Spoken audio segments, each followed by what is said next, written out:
Hello everyone. और आज मैं आई हूँ आपके सामने फिर से एक नया टॉपिक लेके। और आज का ये टॉपिक रहेगा उन हाउसवाइफ के लिए जो पढ़ना चाहती हैं। हाउसवाइफ कहना गलत है, वो तो हमारी क्या है, क्वीन ऑफ हाउस। कि जो हाउसवाइफ हैं उन्हें हाउसवाइफ ना कहें प्लीज़, उन्हें कहा जाए क्वीन ऑफ हाउस। उनके बिना घर क्या है, अधूरा। वो रानी है हमारे घर की। तो हाउसवाइफ को आज से हमने एक नाम दिया है, क्वीन ऑफ हाउस। तो उनकी बात करते हैं। वो बहुत स्ट्रॉन्ग हैं, वो अपना लक्ष्य बनाना चाहती हैं, वो अपना आत्मसम्मान वापस लाना चाहती हैं। तो वो मेहनत कर रही हैं और उस मेहनत को सही दिशा देने के लिए आज उनके बीच हाजिर है उनकी जैसी ही एक हाउसवाइफ और एक वर्किंग वूमन। तो मिलते हैं, क्या करते हैं और क्या नहीं वो देखते हैं। तो चलिए स्टार्ट करते हैं आज का वीडियो। आज के वीडियो में मैं बात करने वाली हूँ आरपीएससी की जितनी भी एग्ज़ाम्स हैं। आरपीएससी नहीं, जितनी भी एग्ज़ाम जो एक हाउसवाइफ, एक क्वीन ऑफ हाउस देना चाहती है, उनके लिए वो क्या करे, कैसे वो अपने आप को तैयार करे, वो क्या क्या सोर्स यूज़ करे, स्रोत यूज़ करे, वो टाइम मैनेजमेंट कैसे करे, वो कैसे अपने आप को आगे बढ़ाए। हम बात आज उसके बारे में करेंगे। तो स्टार्ट करते हैं। सबसे पहले मैं आप लोगों से ये कहना चाहूँगी कि आपको अपने परिवार को, अपने बच्चों को, अपने हस्बैंड को ये समझाना होगा कि मैं कुछ करना चाहती हूँ, और वो समझेंगे। नहीं समझते हैं कुछ लोग तो वो एक अलग बात है, लेकिन जहाँ तक है वो लोग समझेंगे। आप पहले उनसे ये अपनी बात ज़रूर रखें। और अब है कि वो लोग आपको थोड़ा समय देने लग गए हैं, आपकी भावनाओं की कदर करने लग गए हैं, तो अब आप पढ़ना स्टार्ट कर दीजिए। इसके लिए आपको क्या करना होगा, हमें थोड़ा जल्दी उठना पड़ेगा। ये बात आप सुनेंगे कि सभी बोलते हैं आप क्या नया बोल रहे हो, तो एक बार गौर से पूरी लाइन सुनिए, पूरा वीडियो देखिए, फिर आपको पता चलेगा। तो मेरा मानना है कि हाउसवाइफ को जल्दी उठना चाहिए। जल्दी उठने से हमारा दिन जो होता है वो हमें बहुत बड़ा लगता है। हम उस दिन को पूरी तरह से यूटिलाइज कर सकते हैं, यूज़ कर सकते हैं। तो अगर आप एक अच्छा टाइम टेबल बनाना चाहती हैं पढ़ाई के लिए और लाइफ में कुछ करना चाहती हैं, तो पहला टारगेट है आपका जल्दी उठना। तो आप सबसे पहले सुबह, मेरे अकॉर्डिंग जो मानना है, मैं जो करती हूँ वो आपको बता रही हूँ। मैं सुबह 4 बजे के समथिंग उठ जाती हूँ। तो उम्मीद है आप भी 4 बजे उठ पाएंगी। तो आप 4 बजे उठिए और 4 से लेकर 6 बजे तक ये आपका टाइम है। इस टाइम में आप केवल पढ़ाई कीजिए। आपको स्टडी के लिए 2 घंटे यहाँ से मिल जाएंगे। आज मैं आपको जो टाइम टेबल देने वाली हूँ उसमें मैं आपको ये बताऊंगी कि 7 घंटे अपनी पढ़ाई के लिए कैसे निकालें।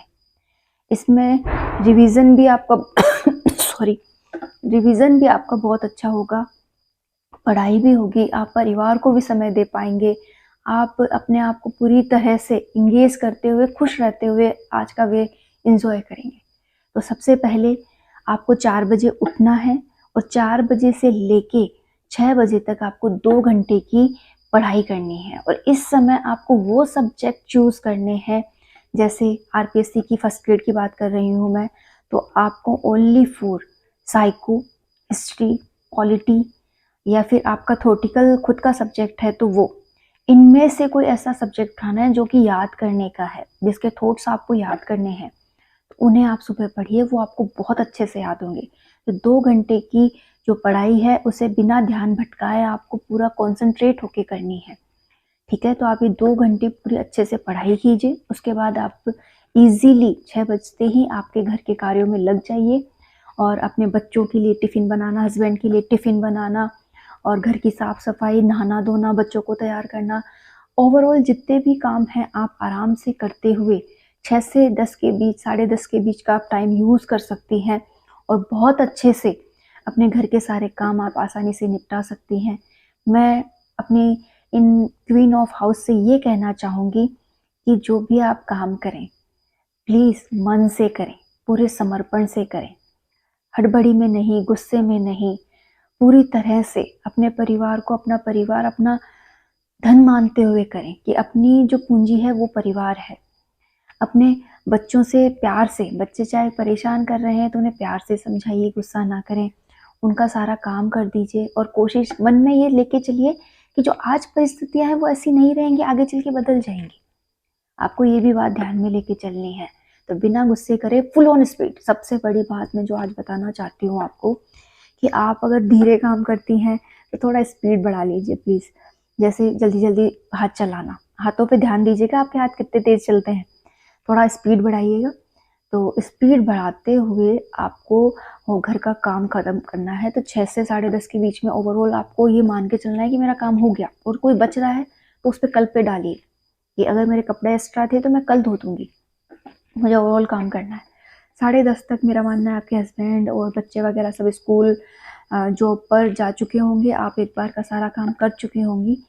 तो अब 10:30 से आपको 12:30 बजे तक का जो टाइम मिलता है, 2 घंटे के समथिंग का, तो इन 2 घंटों का आप फिर से पढ़ाई के लिए यूटिलाइज कीजिए। यहाँ पर भी आप अपने सब्जेक्ट को ले सकती हैं या फर्स्ट पेपर का कोई भी टॉपिक आप यहाँ पे ले सकती हैं। 2 घंटे आप मन लगा के पढ़िए, ठीक है।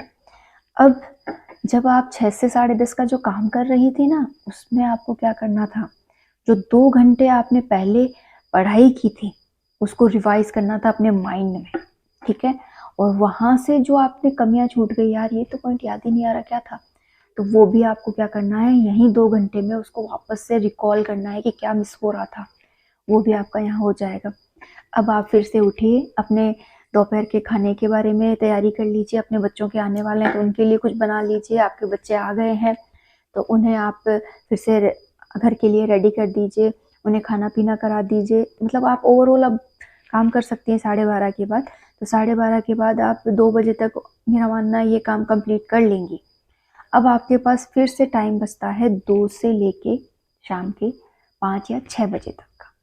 तो ये जो 3-4 घंटे हैं आपके पास, इनमें आप अगर अपने बच्चों को खुद पढ़ाती हैं तो उन्हें पढ़ाने बैठ जाइए। इस बीच आप खुद की पढ़ाई भी वहीं लेके बैठिए। अब आप बोलेंगे कि बच्चे पढ़ने नहीं देते, हम क्या करें। तो अगर आपके बच्चे सॉरी, उस समय आप बच्चों को होमवर्क करवाइए और उस होमवर्क के बीच आप हिस्ट्री ले लीजिए, या फिर आप ये कह सकते हैं कि मैं पॉलिटी ले लूँ या जीके ले लूँ, जहाँ मुझे कुछ एक पॉइंट्स याद करने होते हैं, ये कब हुआ था, ये किसने किया था। तो नाम वगैरह याद करने में कोई बड़ी बात नहीं होती है, वहाँ आराम से हो जाएगी, ठीक है। तो आप वहाँ बैठे बैठे ये काम कर सकती हैं। साथ ही आपके बच्चों को ये फील आएगा, अरे यार मम्मा पढ़ रही है हमारी, हमें भी पढ़ना चाहिए। तो आपके बच्चों में भी एक अलग ही आपको रुझान मिलेगा पढ़ाई के लिए, वो भागेंगे नहीं पढ़ाई से, वो सोचेंगे यार मम्मा इस उम्र में पढ़ रही है तो हम भी पढ़े। और छोटे बच्चे हैं तो वो तो ज़्यादा नकल करते हैं, आप क्या पढ़ रहे हो मैं यही पढ़ूंगा, तो बस उन्हें भी वैसा ही कुछ ला के दे दीजिए, वो बैठे बैठे पढ़ लेंगे। और उस पर पेन भी चला लेंगे ना तो भी कुछ लिखना आ जाएगा उन्हें। तो आप बिना डरे उस समय मुस्कुराते हुए, बच्चों को डांटना नहीं है, यार मुझे नहीं करने दे रहे हो, तुम परेशान कर रहे हो, ऐसा नहीं। आपको उनके साथ ही बैठ के पढ़ना है और उन्हें भी पढ़ाना है। और अगर वो सोते हैं दिन में तो आप भी उनके साथ घंटा भर सो सकती हैं, इससे आपका माइंड रिलैक्स होगा और आप अच्छा फील करेंगी। फिर आप उठिए, आराम से 2 घंटे की पढ़ाई हो चुकी है आपकी, अब आप उठिए और 5 या 6 बजे जो भी आप काम के लिए लगती हैं, आप आराम से काम करना स्टार्ट कीजिए। अब आपको ध्यान में आ रहा होगा कितने घंटे की पढ़ाई कर ली है, 6 घंटे की। 4 से 6, 10:30 से 12:30, और अब 2 से 6 के बीच में जो भी आपने पढ़ा है, 2 घंटे 1 घंटे, वो आपके पास है। तो मेरा मानना है अब तक आप 6 घंटे की पढ़ाई कर चुकी हैं। अब 6 घंटे की पढ़ाई को रिकॉल कीजिए, शाम का खाना बनाइए, बच्चों के साथ एंजॉय कीजिए, माइंड में पढ़ाई ही रखिए।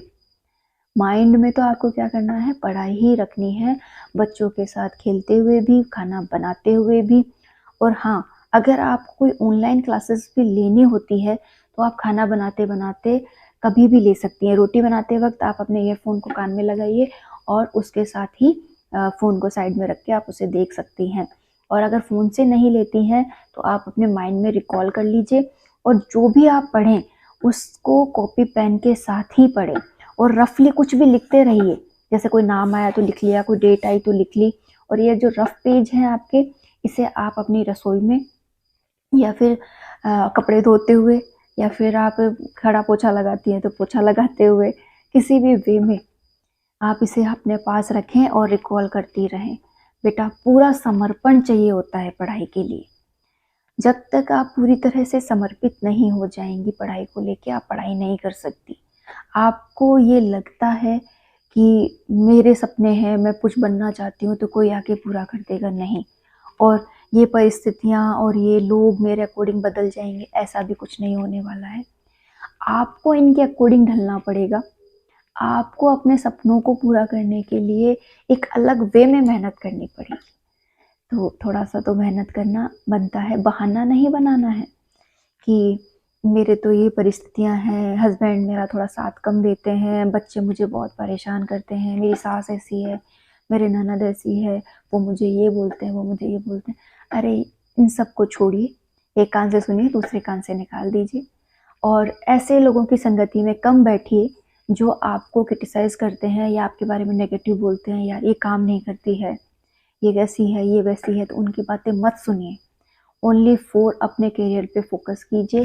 और इससे क्या होगा कि आप एक अच्छे वे की तरफ बढ़ जाएंगी। कुछ बन गए तो उनकी आवाज़ें तो वैसे ही कम हो जाएंगी, वो बोलेंगे ही नहीं, वो तो उल्टा के ज़्यादा सपोर्ट करेंगे। अरे यार, अच्छी कमाई है, अपने भी काम आएगी कल को, करने देते हैं इसे। तो बिना घबराएं सबको एक बार नेगलेक्ट कीजिए और अपने आप को आज तैयारी के बाद आप कहाँ पहुँच रही हैं वहाँ देखिए। मेरे कहने का मतलब है कि अपने आप को 4 साल बाद सोचिए कि कहाँ होना है। आपको अपने आप पॉजिटिविटी आ जाएगी कि आज जो मैंने किया है, जो तैयारी मैं कर रही हूँ, अगर मैं कुछ बन गई तो मैं 5 साल बाद कहाँ होंगी, वो आपको खुद समझ में आ जाएगा। और अगर बच्चों पे चढ़ कर रही हैं और पति पे कर रही हैं तो सोच लीजिए 5 साल बाद वो तो वैसे ही ढल जाएंगे। बच्चे बड़े हो जाएंगे, अपने अपने कामों में लग जाएंगे, पति सोचेंगे कि अब एक उम्र हो गई है, वाइफ ने इतने साल हमें झेल लिया है या फिर हमारा साथ दिया है, तो वो आपके प्रति वैसे ही समर्पित हो जाएंगे कि नहीं, यही है जो मेरी ज़िंदगी को आगे लेके जाएगी। तो अपने माइंड में पॉजिटिव थॉट लाइए। जितने ज़्यादा क्वीन ऑफ हाउस हैं आप, रानी हैं घर की, तो रानियों की तरह अपनी प्रजा का ध्यान रखिए भाई। तो अपने आप को एक पॉजिटिव वे दीजिए और खुश रहिए, थोड़ा समय अपने लिए निकालिए। कई हाउसवाइफ कहेंगे हमें तो तैयार होने का टाइम नहीं मिलता, ये वो, तो आपको ये करना पड़ेगा। जैसे किचन से फ्री हुई और फ्री होने के साथ रोज का रूटीन, मुझे माउथ मतलब अपना फेस धोना है, अच्छे से क्रीम व्रीम लगानी है, मैं रात को अपना रूटीन कर सकती हूँ, बच्चे सो गए तो वो रात को अपना रूटीन कीजिए, वो आपको सुबह काम आ जाएगा। और थोड़ा पार्लर वगैरह जाने का शौकीन है तो वहाँ जाए आइए, वहाँ से खुशी मिल जाएगी। शॉपिंग करने के शौकीन है तो थोड़ी बहुत शॉपिंग भी कर लीजिए। और हर तरीके से अपने आप को इतना खुश रखिए कि आप यूनिक हैं, आपके जैसा कोई नहीं है, चाहे सुंदर है चाहे नहीं है, लेकिन एक औरत हमेशा सुंदर है, चाहे वो कैसी भी है। तो प्लीज़ अपने आप से प्यार कीजिए और चुपके चुपके अपने आप को संभाल लीजिए। और अपने आप से जितना प्यार करेंगी आप अपनी उम्र को उतना ही बढ़ाएंगी। तो प्लीज़ अपने आप से प्यार कीजिए और आगे बढ़िए। अरे अपन तो मुद्दे से भटक गए यार, चलो वापस आते हैं। अब खाना वाना बन चुका है, 9 बज चुकी है, तो 9 बजे तक सब कुछ फिनिश करना ही है। सब काम हो गया, दूध वूध का सब कुछ कर दिया। अब 9 बजे अपने लिए वापस आ जाइए। अब सब कुछ हो चुका है तो 1 घंटा आप क्या कर सकती हैं, मैथ, इंग्लिश, हिंदी नहीं सॉरी, मैथ और इंग्लिश, ये 2 ऐसे टॉपिक्स बच जाते हैं जिन्हें हम थोड़ा सा समय देना चाहते हैं। रीजनिंग है, तो इन तीनों को आप आराम से समय दीजिए, जितना 1 घंटे में आप दे सकती हैं, 1 डेढ़ घंटा दे के आप अब क्या कीजिए, आराम से सो जाइए। एटलीस्ट मुझे लगता है आपकी 5 या 6 घंटे की नींद कंप्लीट हो जाएगी और इतनी थकान के बाद आपको नींद भी बहुत अच्छी आएगी। और सोने से पहले आप अगले दिन का टारगेट ज़रूर बना लीजिए कि मुझे क्या पढ़ना है, मैं आगे क्या पढ़ना चाहती हूँ, ये सब चीज़ें भी आपको डिसाइड होनी चाहिए। तो प्लीज़ ये रूटीन फॉलो करें और खुश रहें और मुझे प्लीज़ सब्सक्राइब करें।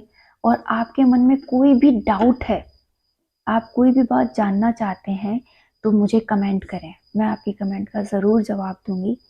और इसी तरीके से इन वीडियोस पे बने रहिए। ये वीडियोस आपको मोटिवेट करते रहेंगे, समय समय पर आपको अपडेट करते रहेंगे और जल्द ही मैं यहाँ आपके लिए क्लासेस भी लाने वाली हूँ। अब देखते हैं कितना समय लगता है। आपको first paper and second paper जो कि केमिस्ट्री रहेगा ओनली, उसकी क्लासेस आपको यहाँ मिल जाएंगी। और यकीन मानिए आपको यहाँ बेस्ट ही मिलेगा। यहाँ कोई धोखा आपको नहीं होने वाला है, सब कुछ फ्री है आपके लिए। तो आप बस जुड़े रहिए और इसी तरीके से आप हमें लाइक, सब्सक्राइब एंड शेयर करते रहिए। और मैं आपके लिए जल्द ही नया वीडियो लेके आऊँगी। Thank you.